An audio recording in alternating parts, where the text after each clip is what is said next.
Como ya se ha dado paso ella misma, vamos a darle la bienvenida a la doctora Paloma Alonso Magdalena. Ella es profesora titular en el Departamento de Biología Aplicada y también forma parte de la Unidad de Investigación Básica en Diabetes.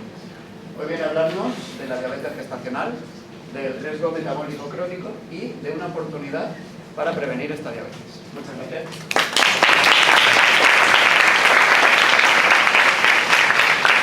Muchas gracias por la introducción y la presentación. Esperemos que se me oiga más o menos bien. Y bueno, en primer lugar agradecer a María del Mar y a todo el comité la oportunidad de estar aquí hoy y participar en estas jornadas. Y yo en estos 10-15 minutos voy a intentar explicar de manera breve cuáles son las principales líneas de investigación que llevamos en el laboratorio. Nuestro laboratorio es Diversity and Islet Research Lab.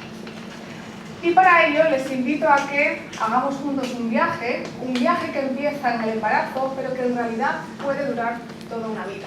Y vamos a explorar por qué se produce la diabetes gestacional y cómo en muchas ocasiones este primer destino puede llevar a la mujer a un nuevo rumbo que es la diabetes tipo 2. Y es que nosotros precisamente en el laboratorio trabajamos para comprender las causas moleculares, celulares, metabólicas que originan ese problema y que guían la transición. Porque probablemente, si somos capaces de entender mejor cómo se produce ese camino, seremos también más capaces o tendremos más posibilidades de reescribir el destino final. O en otras palabras, tendremos más posibilidades de ayudar en la prevención de enfermedades como la diabetes y mejorar la salud metabólica de la mujer. Vamos pues a recorrer ese camino, que como pueden ver en la diapositiva tiene varias paradas, la primera de las cuales es el embarazo. Y es que el embarazo es sin duda una época de cambios y adaptaciones. Cambios que se suceden de manera gradual, pero de manera continua, y que tienen un objetivo final. Y ese objetivo final es conseguir el correcto desarrollo del feto. Algunos son cambios muy visibles, y me estoy refiriendo al aumento de peso corporal. Otros no lo son tanto, pero son igualmente importantes, como puede ser el aumento del flujo sanguíneo, el aumento de la capacidad respiratoria, los cambios hormonales, los cambios en el tracto gastrointestinal. Pero hoy vamos a hablar de las modificaciones que experimenta el metabolismo de la madre para asegurar el correcto aporte de nutrientes, entre ellos la glucosa, desde sus tejidos hacia el feto en desarrollo, a través de ese órgano comunicador que es la placenta. ¿Y qué es lo que ocurre cuando se produce un fallo en esa adaptación del metabolismo materno de la glucosa? En otras palabras, vamos a hablar de diabetes gestacional. ¿Qué es la diabetes gestacional? La diabetes gestacional se define como cualquier grado de intolerancia a la glucosa que se diagnostica por primera vez durante el embarazo, sin que haya preexistencia previa de cualquier tipo de diabetes. Se estima que aproximadamente 1 de cada 6 mujeres va a sufrir esta patología a lo largo de su embarazo, aunque realmente las cifras han ido en aumento y parece que incluso se ha duplicado esta prevalencia en algunas regiones.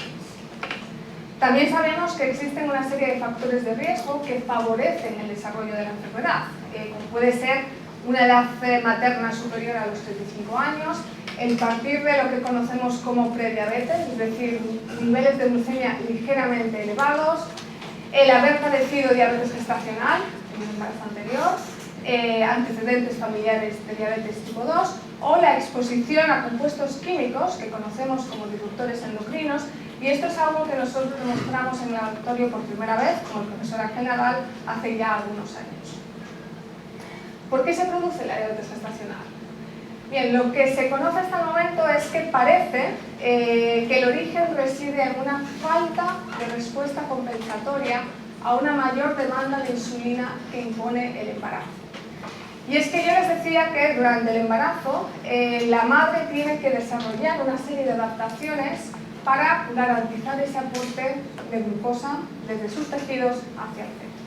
Bien, en este sentido se van a producir dos cambios importantes. Por una parte, un aumento de la producción de glucosa poshepática y por otra parte se va a producir una disminución de la captación de glucosa por parte de los tejidos de la madre. Y esa menor captación de glucosa se consigue gracias a que durante el segundo y el tercer trimestre la madre desarrolla lo que conocemos como resistencia a la insulina. O en otras palabras, sus tejidos se vuelven menos sensibles a la acción de la hormona insulina. Y esto, como se pueden imaginar, es un problema, porque la resistencia a la insulina no deja de ser un estado diabetogénico. ¿Cómo se resuelve ese problema? Pues se resuelve el problema gracias a la enorme plasticidad del páncreas endocrino. En concreto, lo que va a suceder es que se produce un aumento en el número, en el tamaño, en la capacidad funcional de las células beta, es decir, en la capacidad que tienen para secretar insulina. Y cuando todas estas adaptaciones funcionan de la manera correcta, la mujer se mantiene en una situación de normoglucemia. Ahora bien, cuando esas adaptaciones fallan, aparece la hiperglucemia y, en definitiva, la diabetes gestacional. Pero en realidad no les estaría contando toda la historia si al menos no hiciese mención a la célula alfa pancreática, porque saben que la célula alfa pancreática, a través de la secreción de glucagón, también es muy importante en el control de los niveles de glucemia. Y no solamente es importante gracias a esa secreción de glucagón, sino que también en momentos determinados sabemos que puede tener un papel positivo sobre la masa y función de las células beta, bien sea a través de factores de señalización paracrina, como factores GLP-1, hemos oído hablar de él esta mañana, como dice Nicole, otras señales tróficas, o incluso a través de programas de transdiferenciación, conversión de células alfa a células beta. Y en los últimos años ha quedado de manifiesto que la diabetes no es solo una enfermedad de las células beta, sino que las células alfa, la disfunción de las células alfa, también contribuyen a la patogenia de esta enfermedad. Lo que no sabemos, o todavía no tenemos tanto conocimiento, es cuál es el papel de este tipo celular en el contexto de la diabetes gestacional. Bien, pues en este orden de ideas, una de las principales líneas de investigación que nosotros llevamos a cabo en el laboratorio se dirige precisamente a esclarecer, a conocer cuáles son esas causas moleculares que originan el problema de la diabetes gestacional.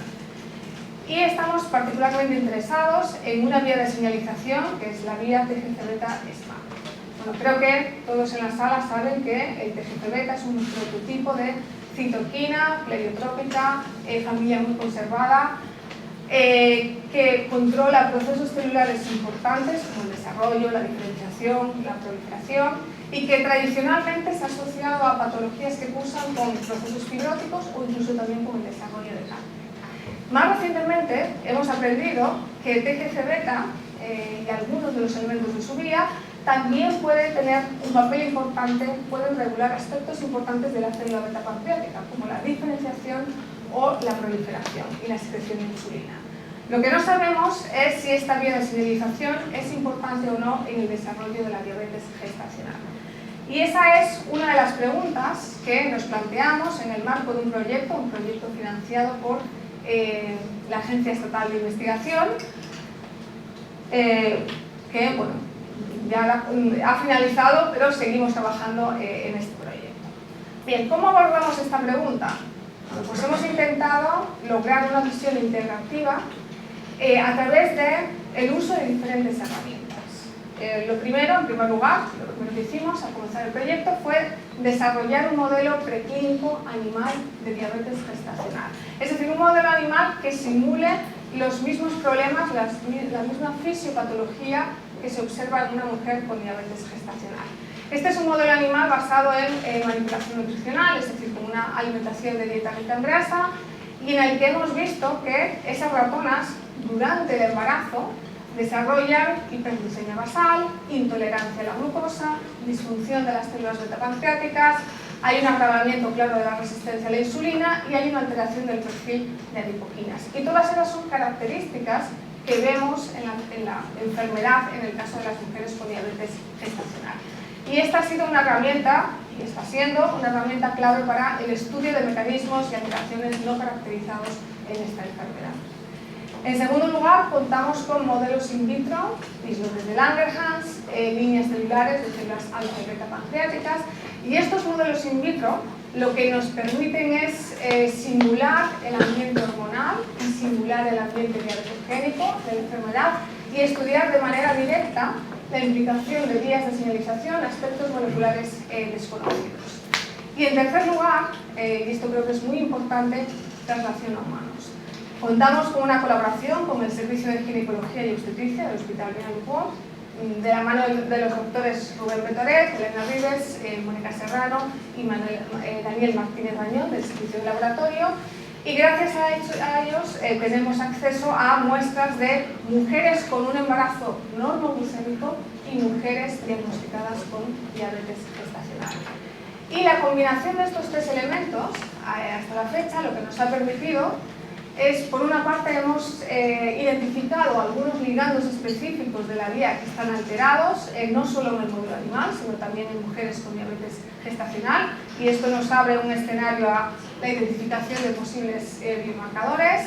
Hemos caracterizado un nuevo mecanismo molecular en diabetes gestacional, en concreto una activación específica en el páncreas endocrino del TGF-beta SMART2, y hemos testado ya algunos inhibidores específicos de algunas dianas que hemos visto alteradas en esta patología para ver sus efectos sobre la función y regeneración de células beta, y tenemos ya algunos resultados.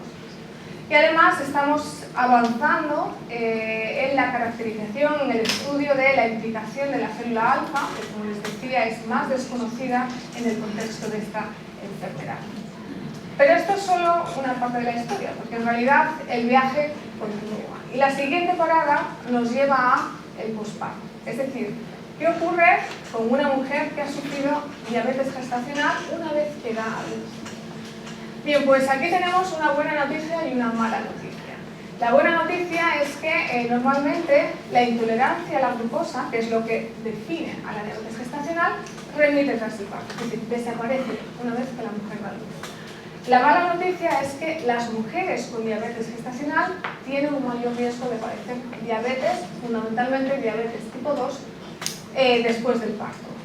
Los estudios longitudinales lo que nos indican es que aproximadamente el 10% lo hará de manera más o menos inmediata, y fíjense que hasta un 20-60% lo puede hacer en el transcurso de 5 a 10 años. Y esto lo que nos está diciendo es que la diabetes gestacional es un indicador de posible diabetes en el futuro. Fundamentalmente diabetes tipo 2 hablamos.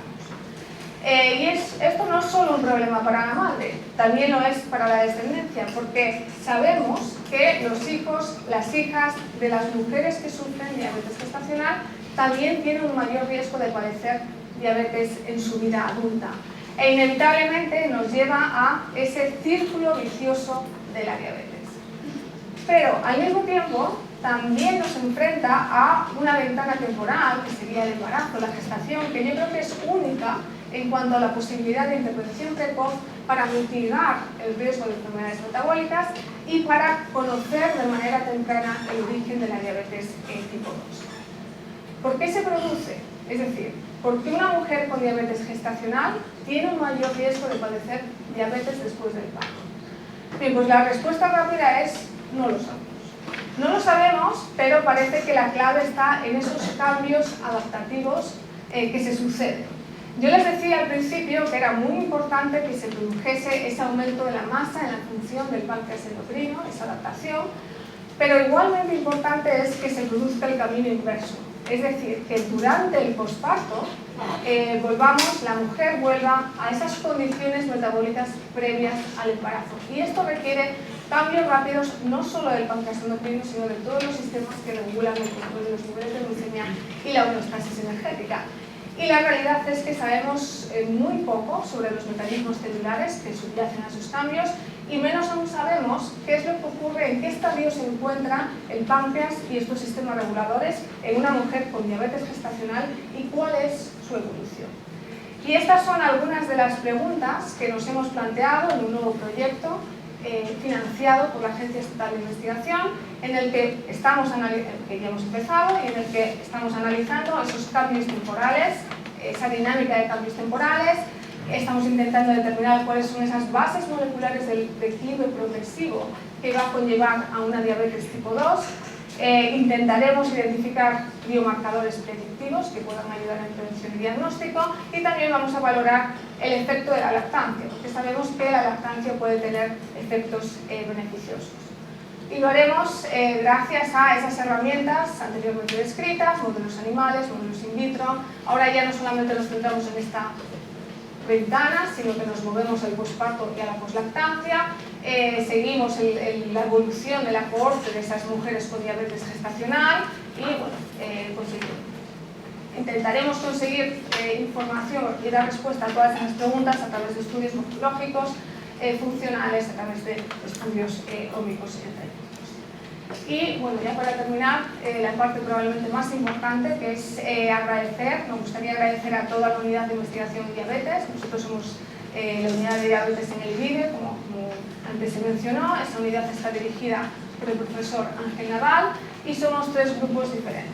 Y en concreto me gustaría agradecer al grupo Diversity Analysis Research Lab, que dirijo junto con el profesor Iván Quesada, gracias a Iván Quesada, Sergio Soriano, Talía Boronat y La Ferrero, a los estudiantes que nos acompañan y nos ayudan, hoy está Raúl por el público, al apoyo técnico, al servicio de obstetricia y ginecología, fundamental para nosotros, colaboradores internacionales, nacionales y bueno, los organismos que nos financian, por supuesto, si no podemos trabajar. Y muchas gracias a ustedes por su atención.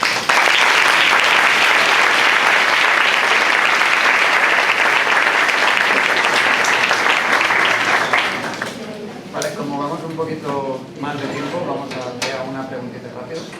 Después podéis a la hora de la comida hablar con él, ¿vale?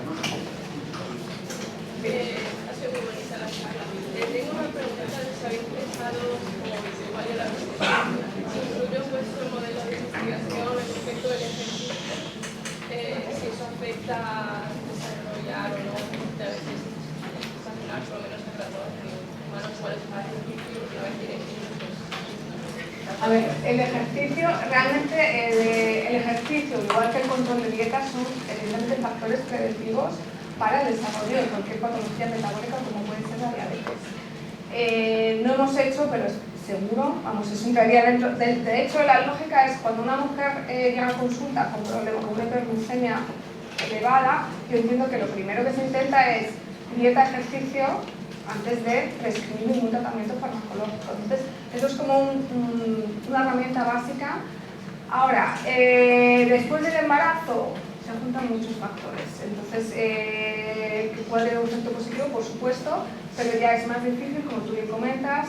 También es verdad, antes y durante, ¿no?, que las condiciones de la mujer van cambiando.